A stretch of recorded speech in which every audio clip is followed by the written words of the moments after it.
House Justice Committee, nananatili ang imbitasyon kay Vice President Sara Duterte na dumalo sa impeachment proceedings ng komite na sisimulan na bukas. Idetalye mo balitang yan, RH12. Milky Riganan. Manang Milky.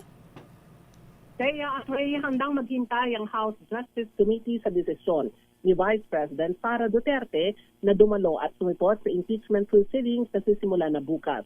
Ang kay Justice Committee Chair, Treville Luistro, hanggang ngayon ay wala pa rin silang natatanggap na abiso kung dadalo o hindi ang Vice Presidente. Sabi ni Luistro, hindi susuko ang komite at hanggat hindi natatapos ang hearing sa impeachment proceedings, patuloy silang magpapadala ng imbitasyon sa Vice Presidente. Paliwanag ni Luistro, mahalaga ang pagdalo sa hearing dahil dito ipipresenta ang mga ebidensya at pagkakataon ito ni VP Sara na direktang sagutin at ipaliwanag ang kanyang panig.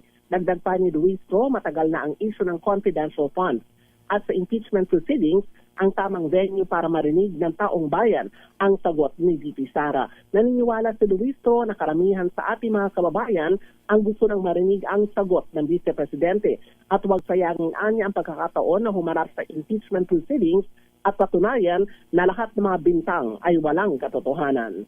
Ako si Milky Riganan nagunat para sa DZRH, una sa Pilipinas, una sa Pilipino.